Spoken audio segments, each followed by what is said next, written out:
Hey guys, welcome to Exam Shala. In this video, we are going to see some important news and articles of Indian Express of 19th of April 2021. But before getting started, as usual, kindly do like, share, subscribe our channel on YouTube, follow us on Instagram, Facebook, and Telegram. Now let's move to the main video. So you have been seeing in the news that a shortage of oxygen plants and whatnot in the media and everything possible that they could show up. ठीक है, जो भी दिखा सकते हैं that they have been showing and bit sometimes more on the darker side. So there has been a shortage of oxygen. और इसके previous video में हमने डिस्कस किया था कि कैसे ऑक्सीजन बनता है, ऑक्सीजन की डिमांड की शॉर्टेज क्यों हो रही है और what is the procedure, what are the legal hurdles. तो उसी को ध्यान में रखते हुए the government has decided, specially the Indian railway, to run an oxygen express. ठीक है, तो ये ऑक्सीजन एक्सप्रेस जो ऑक्सीजन प्रोड्यूसिंग रीजन्स है, दैट इज़ झारखंड के एक पास रीजन है, दैट इज़ विशाखापट्टनम, जमशेदपुर, राउरकेला, बोकारो. इन जगहों पर जो बड़े बड़े ऑक्सीजन जनरेटिंग प्लांट्स है, वहाँ से गुड्स ट्रेन में अलग अलग स्टेट्स के लिए फ्री कॉरिडोर बनाकर वहाँ से जो है transportation, because we have studied earlier in the video that the problem is of cryogenic cylinders and transportation. तो क्योंकि सिलेंडर्स अगर फिक्स हो जाएंगे और रूट फिक्स होगी तो there will be a town bound supply. ठीक है, तो समयबद्ध सीमा से चरणबद्ध तरीके से ऑक्सीजन सिलेंडर की सप्लाई होगी, ऑक्सीजन की इनकम होगी एंड ऑक्सीजन शॉर्टेज कम हो जाएगी. उसके साथ साथ 162 नए प्लांट्स जो है वो गवर्नमेंट ने सैंक्शन किए हैं, that is by the health minister. Union health minister has sanctioned 162 new plants for generating oxygen. ठीक है, और इंडस्ट्रियल जो यूज़ है O2 उसको भी रेस्ट्रिक्ट कर दिया गया है, यानी जितना इससे ज़्यादा अमाउंट में आप यूज़ नहीं कर सकते. तो गवर्नमेंट जितना कर सकती थी उतना कर रहे हैं, but since the cases are rising abruptly and there has been a sudden demand, so in order to match the mismatch we are doing these things. So for our exam point of perspective what is important, two things, that is oxygen express. So it is run by the Indian Railway, and from which parts? So it is from Visakhapatnam, Jamshedpur, Rourkela which is in Odisha, and Bokaro which is in Jharkhand. So mostly in Jharkhand, Visakhapatnam and Odisha. और कहाँ से शुरू होंगे? तो मुंबई के बोईसर और Kalamboli railway station से goods train will start and they will move to the other parts. In between they will move to the other state capitals also. So it is done by the Union Railway Ministry, and it is the 162 oxygen plants has been sanctioned by Union Health Ministry, which is Dr. Harshvardhan is the Union Health Minister, Piyush Goyal is the Union Rail Minister. Also he is the Minister of Commodities, Exchange and Industrial sectors also.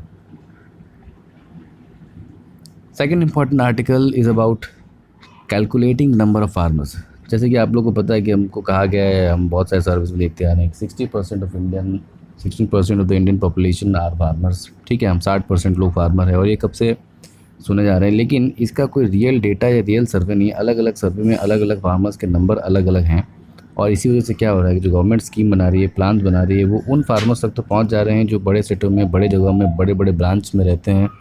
ठीक है, influential farmers हैं, political banking है. लेकिन जो local farmers है, जो farm labourers हैं, ऐसे लेबर जो फार्म में लेबर करते हैं, उनकी खुद की ज़मीन तो नहीं है. तो फार्मर, किसान को काउंट करने का तरीका जो सरकारी तरीका है वो ये है कि भाई जिसके पास खेती की ज़मीन है और जो खेती करता है वो फार्मर है. लेकिन कुछ ऐसे भी लोग होते हैं जो फार्म में मजदूरी करते हैं, उनकी खुद की ज़मीन नहीं होती. जो बड़े बड़े गाँव में छोटे छोटे मोस्टली जो लोअर क्लास के पीपल होते हैं, डिप्रेस्ड क्लास के पीपल होते हैं, वो बड़े बड़े लोगों के ज़मींदार या अपर कास्ट की ज़मीनों पर काम करते हैं, तो उनकी कोई ज़मीन नहीं होती. लेकिन किसान तो वो भी हैं, तो उनका कैलकुलेशन ही नहीं होता. इस वजह से क्या हो रहा है कि उनको जो उनके लिए स्कीम्स हैं वो उनको नहीं मिल पा रही हैं. और इसलिए यहाँ हमारे जो ऑथर हैं वो कहना चाह रहे हैं that there is need to a complete survey of the number of farmers. कितने फार्मर्स है, कौन एक्चुअली में फार्मर और किसको एक्चुअली में सब्सिडी की ज़रूरत भी है. क्योंकि जो बड़े बड़े फार्मर हैं, इन्फ्लुएंशियल फार्मर, जो पॉलिटिकल पावर्स जिनके पास है, जिनके पास इकोनॉमिक सपोर्ट अच्छा है, जो अच्छा ट्रेड करते हैं, अच्छा एक्सपोर्ट करते हैं, ज़्यादा अमाउंट में लैंड है, ठीक है, 3-3, 4-4, 5-5 एकड़ ज़मीन है, अच्छी फसल होती है, उनको फिर सब्सिडीज़ की ज़रूरत नहीं है. बगैर उसके कि ऐसे फार्म लेबर जिनके पास खुद की ज़मीन तो नहीं है खेती करने, लेकिन वो खेतों में काम करते हैं, वो मज़दूर हैं और उनको वाकई में असल में सपोर्ट चाहिए. तो जिस तरह से आप देखेंगे जो पंजाब और हरियाणा वाले रीजन में बड़े बड़े किसान हैं, इन्फ्लुएंशियल किसान हैं, अमीर किसान हैं, पैसे वाले किसान हैं, तो वो इस तरह के किसान हैं कि उनके पास ज़मीन तो है लेकिन उस पर वो खुद खेती नहीं करते हैं. वो इसी तरह यूपी, बिहार, बंगाल, उड़ीसा इन सब से जो है लेबर मंगवाते हैं. ठीक है, जो बंधुआ मजदूर जिसको आप कहिए, तो फार्म लेबरर्स यहाँ से जाते हैं और वो उनकी खेतों में काम करते हैं, और सरकारी जो बेनिफिट मिलता है, फार्म बेनिफिट, किसानों के नाम पर जो बेनिफिट मिलता है वो मिलता है उन फार्म के मालिकों को, ना बजाय कि उन फार्म लेबरर्स को। और इसी से प्रॉब्लम हो रही है, और इसीलिए हमको एक ऐसा सर्वे कराने की ज़रूरत है जिससे ये जुड़े कि कितने लोग वाकई में किसान हैं, कितने लोग के पास ज़मीन वाले किसान हैं, बिना बिना ज़मीन के किसान हैं, और कितने लोगों को सब्सिडी चाहिए और कितने लोगों को सब्सिडी नहीं चाहिए। तो discrepancy in the number of farmers, अलग अलग सर्वे अलग अलग कहता है कि एग्रीकल्चर मिनिस्ट्री के हिसाब से 150 2016 में 150 मिलियन के आसपास किसान थे। वहीं नाबार्ड, जो national banking for rural development, जो नाबार्ड बनाया, यानी कि ग्रामीण डेवलपमेंट में जो बैंक फाइनेंस करता है, उसने अपना एक ऑल इंडिया फाइनेंशियल सर्वे करवाया। उससे उसको पता चला कि 2016 में 100 मिलियन किसान, ठीक है। तो दो एक ही अलग अलग दोनों सरकारी बॉडी है, ठीक है, एक गवर्नमेंट इंस्टीट्यूशन है और एक एग्रीकल्चर यानी कि कृषि मंत्रालय, दोनों के सर्वे अलग अलग एक ही वर्ष में। एक कहता है कि 150 मिलियन है और एक कहता है कि केवल 100 मिलियन। उसके बाद जो प्रधानमंत्री कृषि सम्मान योजना, जो पीएम किसान योजना है, उसके तहत हर किसान को 6,000 रुपये प्रति वर्ष दिया जाता है। तो उससे 2021 में 111 किसान लाभार्थी, यानी कि टोटल 111 मिलियन किसानों को ये पैसा मिला है। तो तीनों डेटा अलग अलग चीज़ों पर पॉइंट करें, यानी इसका मतलब यह है कि कुछ लोग ऐसे हैं जो किसान ना होते हुए बेनिफिट ले रहे हैं, और कुछ लोग ऐसे हैं जो किसान होते हुए भी उनको बेनिफिट नहीं मिल रहा है। तो ये सारा जो खेल है वो ज़मीन और लैंड रिकॉर्ड और प्रॉपर सर्वे का है। जो सर्वे अधिकारी हैं, सर्वे करते हैं, वो कुछ पैसे लेकर निजी लेवल पर करप्शन होकर उस व्यक्ति के किसान में नाम डलवा देते हैं या कटवा देते हैं। लोकल पॉलिटिक्स होती है, गाँव के प्रधान हो गए, मुखिया हो गए, सरपंच हो गए, उनके साथ अगर आपकी बनती है तो ठीक है, आपका किसान विकास पत्र बनता है, आपको किसान क्रेडिट कार्ड मिलता है। नहीं बनती है तो फिर आपको किसान क्रेडिट कार्ड नहीं मिलता, आपके बीपीएल में नाम नहीं होता, एपीएल में नाम नहीं होता। तो इस तरह की चीज़ें को दूर करने के लिए इसको और ज़्यादा डिजिटाइजेशन करने की, आधार के तर्ज पर एक किसान कार्ड बनाने की ज़रूरत है, जो आधार कार्ड को किसान कार्ड से लिंक करे और उसको फिर जियो टैगिंग, यानी कि उसकी ज़मीन के साथ टेक्नोलॉजी जीपीएस लोकेशन के साथ एक ऐसा कार्ड बने जिसमें उसका आधार नंबर हो, किसान नंबर हो, और उसकी कितनी ज़मीन है उस व्यक्ति के नाम पर, वो सारे का सारा एक कार्ड में हो। तो कोई व्यक्ति उसके नाम पर मिस होल्डिंग ना करे, उसके नाम पर कोई गलत पैसा ना उठा सके, कोई व्यक्ति उसके नाम डलवाने या कटवाने के लिए लोकल लेवल पर ग्राम प्रधान, सरपंच, मुखिया, विलेज हेड्स, बड़े बड़े लोग उसमें इन्फ्लुएंशियल ना हो। एक कंप्यूटर बेस्ड सिस्टम हो कि भाई जिसके पास जो ज़मीन है, जो आधार कार्ड है, उस आधार कार्ड से एक किसान पत्र नंबर है, किसान विकास नंबर है, किसान नंबर से उसके पास एक मोबाइल नंबर है, मोबाइल नंबर से पैन नंबर लिंक है, बैंक नंबर लिंक से बैंक अकाउंट लिंक है, बैंक अकाउंट लिंक से प्रॉपर्टी का अकाउंट लिंक है, प्रॉपर्टी अकाउंट से किसान की ज़मीनों का जियो लोकेशन, कौन से जोग्राफिकल जीपीएस से उसकी मैपिंग हो सकती है। तो एक ही नंबर से, आधार कार्ड से सब कुछ उस किसान के बारे में हमको पता चल सकता है। And that is all about technology innovation in the temporary development. तो इस तरह की चीज़ें करने की ज़रूरत है। और इसी वजह से क्या हो रहा है कि unless there is a uniform definition, जब तक कोई खास डेफिनेशन ना मिले और ऑफिशियल स्ट्रेटेजिक्स ना मिले, हम जो जितने भी स्कीम बना ले, जितनी चाहे मर्जी स्कीम बना ले, हम एक्चुअल जो किसान है, जो गरीब, वंचित, बेचारा पिछड़ा हुआ किसान है, जिसके पास उतने पैसे नहीं है, उतने ज़्यादा ट्रैक्टर नहीं है कि दिल्ली तक आकर ट्रैक्टर रैली कर सके, ऐसे किसानों की अगर मदद वाकई में करनी है तो हमको एक बड़ा बृहद लेवल पे, एक एनलार्ज लेवल पे, at multi sector level, we have to conduct a survey and to find out whatever kisans are there, how many farmers are there, how many actually landless farmers, and how many are land farmers with more and more income, and they should be excluded। उनको subsidy मिलने की कोई ज़रूरत नहीं है, बाकायदा उनसे तो टैक्स लेने की ज़रूरत है। जो ज़रूरत से ज़्यादा इनके पास ज़मीन है और ज़रूरत से ज़्यादा इनका इनकम हो रहा है, तो आप ऐसा नहीं है कि किसानों को छोड़ सकते हैं। जो फार्मर में अगर बहुत ज़्यादा इनकम हो रहा है तो टैक्सेबल तो वो भी हैं, क्योंकि ये जो एमएसपी या सरकार उनको सब्सिडी देती है, छूट देती है, रियायतें देती है, पैसों में रियायत देती हैं, वो सारा एमएसपी का पैसा हो या सब्सिडी का पैसा हो, वो कोई सरकार अपने जेब से, भारत सरकार या कोई बीजेपी पार्टी अपने जेब से नहीं देती। वो सारा का सारा पैसा आम टैक्स पेयर का होता है। जो आम ईमानदार टैक्स पेयर सरकार को टैक्स पे करता है, हम आप जैसे मिडिल क्लास के लोग, उन्हीं के टैक्स से कटकर इन किसानों को एमएसपी मिलती है। तो जो गरीब है उसका तक तो ठीक है, लेकिन जो अमीर है, जिसके पास बहुत सारे ज़मीन है, जो ट्रेड एक्सपोर्ट कर रहा है बाहर कनाडा एक्सपोर्ट है, ठीक है, जिसके पास मर्सिडीज़, BMW 10-15 ट्रैक्टर हैं, ठीक है, क्विंटल के क्विंटल गेहूँ धान उगते हैं, बेस्ट कर देते हैं, इतना पैसा है कि वो 3-4-5 महीने तक दिल्ली में आके बिना खेती किए बैठ सकते हैं। तो उन लोगों को टैक्स देने की आवश्यक ज़रूरत है, बिकॉज वो अपना इनकम कर रहे हैं, बजाय इसके कि जो लोग गरीब किसान हैं, जो खेतर मजदूर जिसको कहते हैं, उनको सब्सिडी देनी चाहिए। और जो लोग ज़्यादा व्यक्ति ज़्यादा अमीर हैं, ज़्यादा टैक्स कर रहे हैं, ज़्यादा ट्रेड कर रहे हैं, ज़्यादा एक्सपोर्ट कर रहे हैं, उन पर टैक्स भी लगाने की आवश्यकता है। इस तरह के इनके विचार हैं। और ये कह रहे हैं कि सीरियस फुल टाइम फार्मर्स को हमको ढूंढना होगा, कि भाई जिनका जो फुल टाइम फार्मर है। कुछ लोग ऐसे भी होते हैं कि भाई आए 2 महीने खेती की, फिर चले गए, फिर काम किया, फिर खेती के सीज़न में फिर खेती की, फिर चले गए कहीं बाहर काम किया। तो ऐसे इन लोगों को हम आइडेंटिफाई करें, फार्म लेबरर्स और फार्मर्स को आइडेंटिफाई करें। और ज़मीन होल्डर तो 3 क्लास, यानी कि एक तो होता है लैंड होल्डर जिसकी ज़मीन है, दूसरा फार्मर जो वाकई में खेती कर रहा है, और तीसरा फार्म लेबरर जो सिर्फ खेती में मजदूरी करता है और अलग अलग जगह पे अलग अलग समय में मजदूरी करता है। उन तीनों में हमको डिस्टिंग्विश करने की ज़रूरत है। और फार्मर सिर्फ वही होगा जो वाकई में खेती करता है, ना वो कि जिसकी ज़मीन है, क्योंकि ऐसे बहुत से लोग हैं जो अपनी ज़मीन पर दूसरे लोगों से खेती करवाते हैं और जो फार्मर के नाम पे बेनिफिट आता है क्योंकि वो ज़मीन पर आता है और सारा बेनिफिट अपने जेब में रख के ले जाते हैं। तो उन सारी चीज़ों को दूर करने के लिए there is need to be a proper survey and proper recording. इसके साथ साथ ये कुछ अलग एग्जांपल देते हैं, जैसे कि जो एडम स्मिथ का एक मॉडल है कि जिस चीज़ की डिमांड जितनी ज़्यादा होती है उसका प्राइस जो है उतना बढ़ जाता है। जैसे सपोज़ करिए कि वाटर है, पानी और डायमंड की बात कर लेते हैं। तो यद्यपि पानी जीने के लिए अति आवश्यक है और डायमंड जीने के लिए बिल्कुल आवश्यक नहीं है। हम पानी के बिना 1 दिन 2 दिन से ज़्यादा नहीं जी सकते और डायमंड के बिना ऐसा नहीं है किसी जिसके पास डायमंड नहीं है वो ज़िंदा रह सकता है, लेकिन डायमंड का प्राइस ज़्यादा है और पानी का प्राइस कम है। क्यों? इसका रीज़न ये है कि पानी जो है वो आपको आराम से अवेलेबल है, लेकिन डायमंड आराम से अवेलेबल नहीं होता। तो जो चीज़ जितनी स्कैर्सली, जो चीज़ जितनी डिफ़िकल्टली अवेलेबल होती है, उस चीज़ का प्राइस उतना ज़्यादा बढ़ जाता है। और इसी से वो कंपेयर कर रहे हैं कि गेहूं के प्राइस और सोने के प्राइस से। तो बताते हैं कि पहले 1 किलो गेहूं के दाम पर 10 ग्राम सोना आराम से मिल जाता था, ठीक है। उसके बाद और समय बढ़ा, धीरे धीरे गेहूं का प्रोडक्शन बढ़ने लगा और सोना का प्रोडक्शन क्या उतना ही रहा, बहुत ज़्यादा कम ही हो रहा है। 1970 के आसपास के बाद जब ग्रीन रेवोल्यूशन होता है तो अत्यधिक रूप से, अप्रत्याशित रूप से, एक्सपोनेंशियली जो है वीट प्रोडक्शन, गेहूं का प्रोडक्शन बहुत ज़्यादा बढ़ जाता है, लेकिन सोने का प्रोडक्शन नहीं बढ़ता है। तो इसलिए क्या हुआ कि सोने के दाम बढ़ रहे हैं और वीट के दाम कम हो रहे हैं। तो कंपेयर कर रहे हैं, डेटा उसमें दिया गया है, आप उस डेटा को पढ़ सकते हैं, अपने एनालिसिस कर सकते हैं। बट इंपॉर्टेंट थिंग ये बता रहे हैं कि गेहूं का प्रोडक्शन बढ़ा और गोल्ड का प्रोडक्शन उतना ही रह गया। इसलिए क्या हुआ कि पर ग्राम गोल्ड में गेहूं की परसेंट, यानी कि आज के समय में आप देखिएगा तो 200 किलो गेहूं के प्राइस पर 10 ग्राम सोना मिलता है, जो पहले 1 किलो गेहूं पर 10 ग्राम सोना मिल रहा था। तो इस चीज़ को वो बता रहे हैं कि एंशिएंट टाइम से लेके आज के समय की चीज़ें बता रहे हैं कि कैसे एक चीज़ का दाम बढ़ता है या घटता है डिपेंडिंग अपॉन दूसरी चीज़ का प्रोडक्शन घटता है या बढ़ता है। तो उसी हिसाब से सरकार को ये सोचना चाहिए कि जो मिनिमम सपोर्ट प्राइस जो हम कहते हैं, वो मिनिमम सपोर्ट प्राइस ना देकर हम ऐसे किसानों को पहले फिक्स करें जो फुल टाइम किसान हैं और जो वाकई खेती करते हैं, तो उनको एक फ़िक्स सैलरी, सीरियस फार्मर को एक फिक्स सर्वाइवल इनकम का कॉन्सेप्ट दें। अब उनके लिए वो पैसा कहाँ से लाएंगे ये ऑथर वो नहीं बता रहे हैं कि सारे का सारा कॉन्सेप्ट अच्छी बातें। तो ये बड़े बड़े इकोनॉमिस्ट और सोशल रिफॉर्मर्स और ह्यूमन एक्टिविस्ट की बात में ये अच्छी चीज़ है कि अच्छी पॉइंट तो सुझाते हैं, लेकिन उसके लिए पैसा कहाँ से आएगा वो नहीं बताते हैं।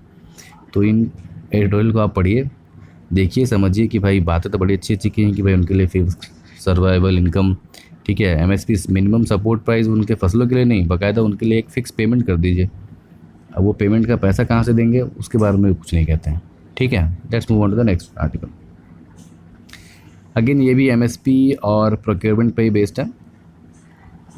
इसमें कहा गया है कि हाल ही में भारत सरकार ने जो कदम उठाया है कि रबी फसलों की जो खरीद है उसकी जो प्राइस है वो directly DBT, direct benefit transfer, किसानों के क्रेडिट अकाउंट में सीधा खाता है। यानी कि जो किसान जितना फसल सरकार को बेचेगा, FCI food corporation of India को बेचेगा, जो उसकी एमएसपी की कीमत है, यानी कि मिनिमम सपोर्ट प्राइस, जो भी कीमत है, सपोज़ करिए कि 1 किलो गेहूँ की कीमत है 23 रुपये, 24 रुपये, जिस हिसाब से जितनी भी कीमत है उतनी कीमत के हिसाब से जोड़कर उस किसान के सीधे खाते में जाएंगे। पहले क्या होता था कि पहले जो है वो आड़तियों के खाते में जाते थे। आड़तिया क्या होते हैं? तो आड़तिया आप ये समझिए कि कोई एपीएमसी मंडी, एग्रीकल्चर प्रोड्यूस मार्केट कमेटी, वहाँ पर कुछ एजेंट होते हैं, कमीशन एजेंट्स कहते हैं उनको, आड़तिया कहते हैं। उनका काम ये होता है कि जब कोई व्यक्ति, कोई किसान अपनी फसल यहाँ लेकर जा रहा है तो उसकी फसल को साफ़ करवाना, धोवाना, रखवाना, अच्छी जगह पर रखवाना, उन फसलों को खरीदने के लिए खरीदारों को ढूंढना, सेल एजेंट को ढूंढना, फिर जो टैक्स लगता है, जैसे कि आप पता है मंडी में जाते हैं तो मंडी में जो व्यक्ति किसान सामान लेकर जाता है उस पर एक सरकारी टैक्स लगता है, तो टैक्स का देवाना। उस किसान की मदद करना, बेचारा नया होता है उस जगह में, उसको कुछ खास पता नहीं होता है, तो जो पेपर वर्क होता है, कागज़ पत्र काम होता है, बिल बनाना,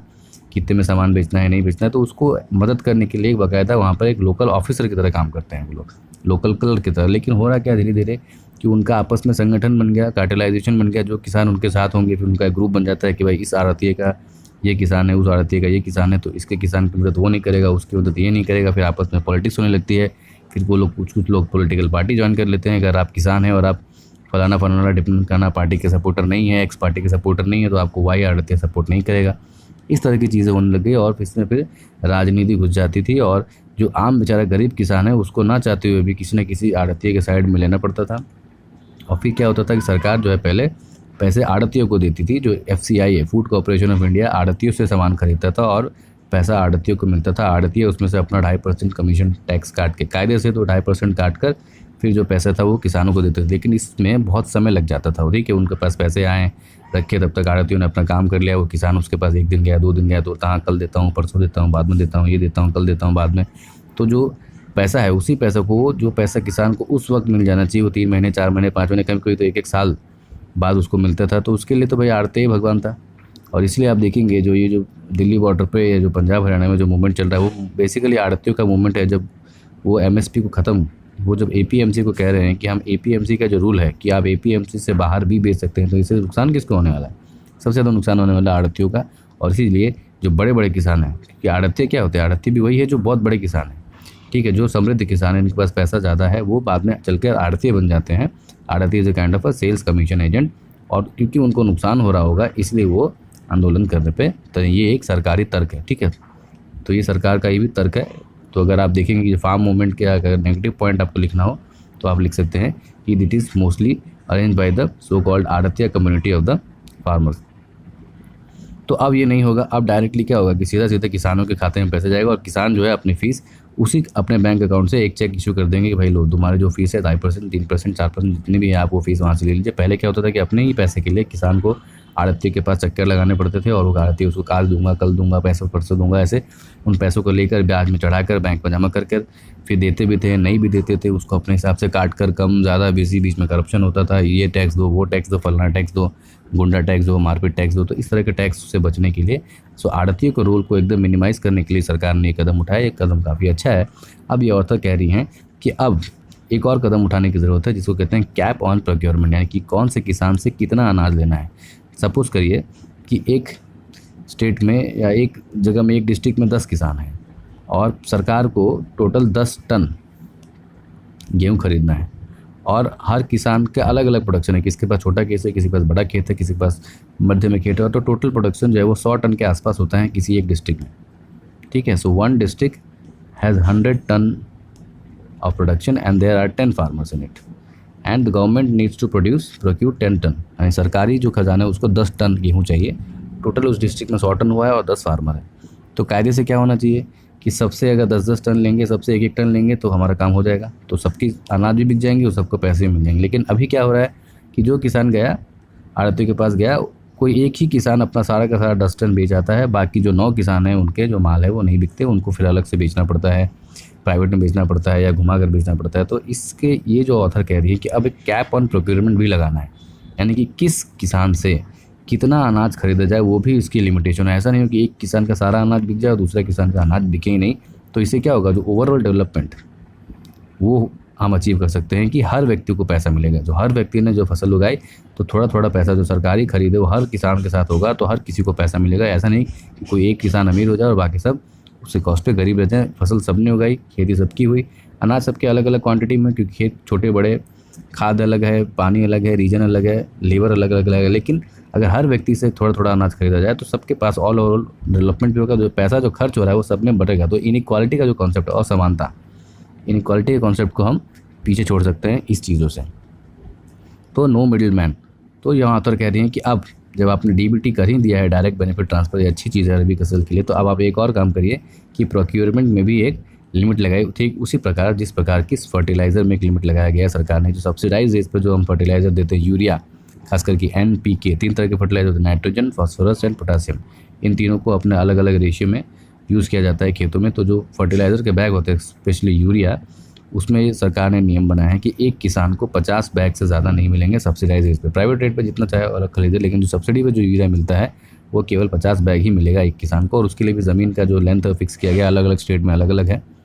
तो जैसे कि आपने फर्टिलाइज़र को फिक्स किया है, ये भी फिक्स करिए कि किसी एक किसान से इतने अमाउंट से ज़्यादा फसल नहीं प्रोक्योर की जाएगी, ताकि क्या हो गया, हर किसान को मौका मिले, समानता बढ़े। और जो पैसा, जो MSP का जो पैसा है, सरकार जो MSP पर चीज़ें खरीदती है तो सब्सिडाइज इस पर खरीदती हैं, तो खरीदने का पैसा कहाँ से आता है? वो पैसा आता है आम आदमी के टैक्स पेयर से।